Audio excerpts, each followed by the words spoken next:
Hello students, welcome back to my channel Bansal biology. जैसा कि आप देख सकते हैं, गुजरात स्टेट एलिजिबिलिटी टेस्ट जो है असिस्टेंट प्रोफेसर का, उसका यहाँ पर मैंने पोर्टल खोल रखा है। आपको पता होगा कि काफ़ी सारे स्टेट्स जो हैं अपने खुद के स्टेट का सेट एग्ज़ाम कंडक्ट करवाते हैं। तो ये जो एग्ज़ाम है ये कंडक्ट करवाया जा रहा है गुजरात गवर्नमेंट की तरफ से। अगर हम यहाँ पर देखिए किसके लिए करवाया जाता है, ये एक मिनिमम क्वालिफिकेशन होती है असिस्टेंट प्रोफेसर या लेक्चरर बनने के लिए। तो अगर आप वो फ्यूचर में बनना चाहते हैं तो ये एक मिनिमम क्वालिफिकेशन है कि आपको ये तो चाहिए ही चाहिए, ये एग्ज़ाम आपका क्लियर होना चाहिए। फिर उसके ऊपर जो भी असिस्टेंट प्रोफेसर की वैकेंसीज आएगी, फिर उसमें आपका जो भी इंटरव्यू वगैरह होगा वो सब फिर बाद की बात होती। तो यहाँ पर ये है। तो इसने इन्होंने क्या बोला, the government of Gujarat educational department, ये सब इन्होंने बता रखा है कि यहाँ पर ये है जो महाराजा सायाजी राव यूनिवर्सिटी ऑफ बड़ौदा है, has been appointed and authorised as the agency of the state government to conduct SET examination. यहाँ पर क्या बोल रखा है, it may be further specifically understood that such candidates who qualifies the SET would only be eligible for being appointed as assistant professor in university affiliated colleges provided he/she fulfills other qualifications also। तो other qualifications भी होनी चाहिए। अगर हम यहाँ पर देखिए, set exam जो है वो सिर्फ और सिर्फ असिस्टेंट प्रोफेसर के लिए होता है, इससे आपको कोई JRF वगैरह नहीं मिलती है, तो ये बात आप ध्यान रखिएगा। अगर हम इसका इंफॉर्मेशन ब्रोशर ओपन कर ले तो इन्होंने इसमें सब कुछ बता रखा है और दोनों ही भाषाओं में इन्होंने बता रखा है, गुजराती में भी और इंग्लिश में भी। अगर हम यहाँ पर देखें, यहाँ पर आप देख सकते हैं कि 21 अगस्त से ही शुरू हुआ है ये, और लास्ट डेट जो है वो 16 सितंबर रहने वाली है। अगर हम यहाँ पर देखें, डेट ऑफ एग्जामिनेशन भी इन्होंने बता रखा है कि 26 नवंबर होने वाला है। अगर हम यहाँ पर देखें, 3 आवर का एग्जाम होगा और पेपर 1 और पेपर 2 होगा। आप यहाँ पे देख सकते हैं 1 आवर का होगा पेपर 1 और 2 आवर का होगा पेपर 2। वेबसाइट जो है, इसका लिंक तो मैं आपको डिस्क्रिप्शन बॉक्स में प्रोवाइड कर दूंगी, तो आपको उसकी टेंशन लेने की बात नहीं है। अगर हम यहाँ पर आगे देखिए तो जनरल इंस्ट्रक्शंस कुछ बोले गए हैं। अगर हम देखें, इन्होंने रिजल्ट भी बता रखा है कि 26 नवंबर को आ जाएगा। The result of the GSET to be held on 26th November will be made available on the website. I'm so sorry, 26th नवंबर को तो एग्जाम है। जो रिजल्ट है वो अवेलेबल इसी वेबसाइट पे आ जाएगा। The candidates will be individually intimated about their result, आपको इंडिविजुअली बता दिया जाएगा। अगर हम यहाँ पर देखें, यहाँ पर अगर हम आगे चले, the candidates of Gujarat state belonging to schedule caste, tribe, PWD, socially and economically backward classes, third gender, EWS will be given such special concessions as may be decided by the agencies. Candidates who have already qualified this exam in a subject will not be allowed to appear again। तो यहाँ पर ये भी बात है कि वो आप फिर से appear नहीं हो सकते सेम सब्जेक्ट के लिए, अगर आपने पहले से ही क्लियर करके रखा है तो। The candidates of other states, i.e. other than Gujarat state belonging to reserved category shall be treated as general category। तो गुजरात के अलावा अगर आप कहीं से भी हो तो फिर आपको जनरल कैटेगरी में ही कंसीडर किया जाएगा, भले ही आपके पास फिर कोई भी यहाँ पर सर्टिफिकेट क्यों ना हो। तो इससे यहाँ पे हमें पता चल गया कि ऑल ओवर इंडिया के जो स्टूडेंट्स हैं वो अप्लाई कर सकते हैं। अगर हम यहाँ पे आगे देखिए तो सब्जेक्ट्स आप देख सकते हैं, हमारा तो लाइफ साइंस काम का है, हमारा कोड है 04। लाइफ साइंस यहाँ पर सब्जेक्ट नेम है, इंग्लिश में होने वाला है।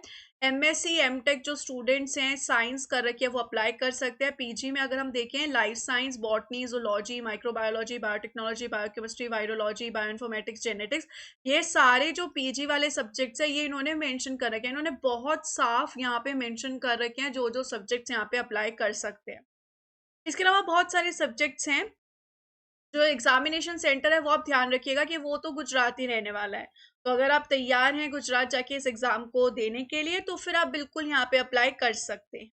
अगर हम यहाँ पर देखिए आगे चलें तो फीस आप देख सकते हैं क्या रहने वाली है। 900 रुपये रहने वाली है इन सब के लिए, 700 रुपये रहने वाली है इन सब के लिए, और 100 रुपये रहने वाली है इन सब के लिए। मोड ऑफ पेमेंट आप यहाँ पर देख सकते हैं कि आपको सबसे पहले यहाँ पर जाके क्या करना पड़ेगा, आपको यहाँ पर जाके फी पेमेंट करना पड़ेगा, examination fee and processing charges, GST वगैरह जो भी होगा वो सब आपको पे करना पड़ेगा। Candidate should note down and preserve order number and easy पे transaction ID for online registration of their application form. It is mandatory for the candidate to keep and preserve fee payment transaction receipt with his/her in future reference। इसके बाद अगर हम यहाँ पर आगे चले तो conditions of eligibility क्या, only those candidates are eligible to appear in this exam who have completed और studying in the final year, तो अगर यहाँ तो आपने कंप्लीट कर लिया होना चाहिए या फिर आप फाइनल ईयर में हो तो आप अप्लाई कर सकते हो। The reservation policy of GSET examination is as per the Gujarat government. Central government जो OBC सर्टिफिकेट है वो आपका एक्सेप्टेबल नहीं होगा।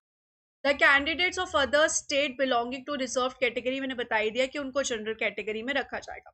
The candidates having post graduate diploma certificate awarded by Indian institute university और foreign degree diploma award by the foreign university should in their own interest ascertain the equivalence of their this with master's degree of, ये सब इन्होंने बता रखी है कि आप वो देख लेना। इसके अलावा अगर हम यहाँ पे देखें एटलीस्ट आपके 55% आने चाहिए without rounding off for general EWS और अनरिजर्व कैटेगरीज के लिए मास्टर्स में, और equivalent examination from universities recognised by UGC। अगर हम यहाँ पर देखें, यहाँ पर इन्होंने बता रखा है आगे, इन्होंने देख रखा है ये सारी बातें कि बाकी के जो स्टूडेंट्स हैं वो उनके कितने परसेंटेज होने चाहिए, तो वो हमारे लगभग सेम CSIR जैसा ही है। Candidates who are pursuing their masters degree और इक्विवेलेंट कोर्स और have appeared for their qualifying masters degree examination, और जिनका रिजल्ट नहीं आया है तो इन लोगों को प्रोविजनली ऐड किया जाएगा। तो ये सारी बातें इन्होंने बता रखी। अगर हम आगे देखें, अगर हम यहाँ पे आगे चले तो ये सारी बातें इन्होंने बता रखी है। इसके आगे चले तो यहाँ पर आपको एग्जामिनेशन के बारे में बता रखा है किस तरीके से एग्जामिनेशन रहेगा। पहला पेपर 100 मार्क्स का होगा, 50 क्वेश्चन होंगे, सारे के सारे आपको करने होंगे। 3 जो है यहाँ पर क्या रहेगा, 1 आवर का इसका ड्यूरेशन रहेगा। 1 आवर के ड्यूरेशन में 9:30 से लेकर 10:30 तक रहेगा। दूसरा पेपर 2 मार्क्स का होगा, 100 क्वेश्चन होंगे, सारे कंपलसरी होंगे। यहाँ पर ये जो है 10:30 से 12:30 का रहेगा, तो टोटल आपका 3 आवर का पेपर रहेगा। जो पेपर 1 होगा उसमें ऑब्जेक्टिव क्वेश्चन होंगे, कंपलसरी क्वेश्चन होंगे, ईच जो होंगे 2 मार्क्स के होंगे, जिसमें आपके जनरल एप्टीट्यूड, टीचिंग, इन सब के पूछे जाएंगे। और जो 100 क्वेश्चन पार्ट बी में होंगे वो भी 2 मार्क्स के होंगे, और ये जो क्वेश्चन होंगे वो जो भी आपने सब्जेक्ट चूज किया उसके होंगे। The candidate in both the papers will appear in both Gujarati and English versions. जो क्वेश्चंस जो होंगे वो दोनों में ही होंगे। Questions of the language subject will be in respective to the language and science subject will be in English. तो ये सब यहाँ पे बता रखा है इन्होंने, बाकी सब बातें बता रखी हैं। अगर हम यहाँ पर देखें आपको OMR शिफ्ट मिलेगी। There are no negative marks for incorrect answer, तो इनकरेक्ट आंसर के लिए कोई नेगेटिव मार्किंग तो नहीं है भाई। It is compulsory for candidate to appear in the both paper, दोनों पेपर में आपको करना पड़ेगा। There is no provision of rechecking reevaluation, ऐसा कुछ भी नहीं किया जाए। ये सब बातें इन्होंने यहाँ पे बता रखी है।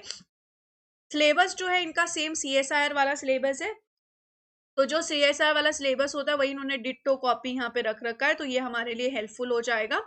इसके अलावा अगर हम यहाँ पर देखें procedure and criteria for declaration of result, step 1 the number of candidates to be qualified for eligibility for assistant professor shall be equal to 6% of the candidates who have appeared.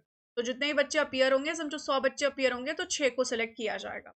The total slots shall be allotted for 2 different categories as per the reservation. Step 3. In order to considered eligible for assistant professor, the candidate must have appeared in both papers and at least secured 40% marks in both papers and 35% marks for these categories.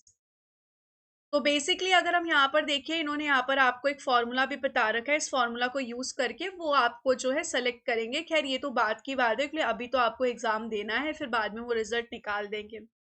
तो कोई भी candidates को hall ticket जो है वो आपको post के द्वारा नहीं मिलेगी, तो आप यहाँ पर देख लेना 7 दिन पहले आपको जो है हॉल टिकट ऑनलाइन ही मिलने वाली है।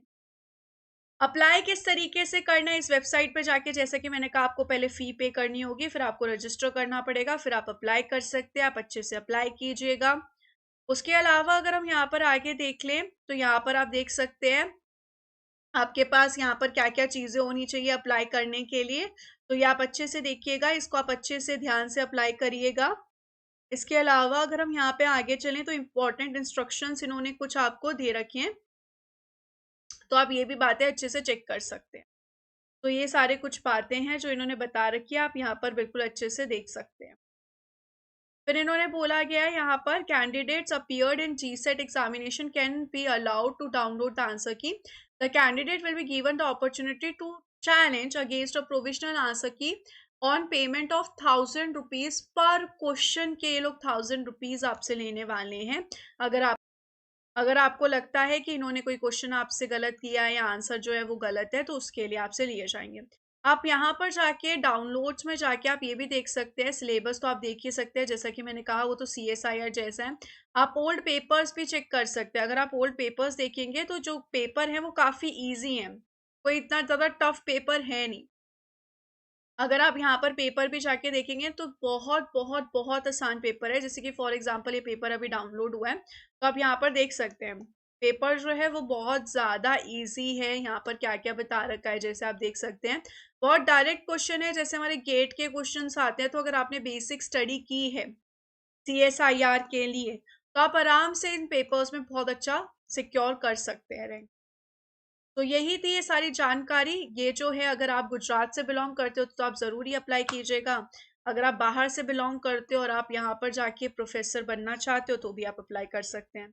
Wish you all the very best guys. Thank you so much. Bye bye. Take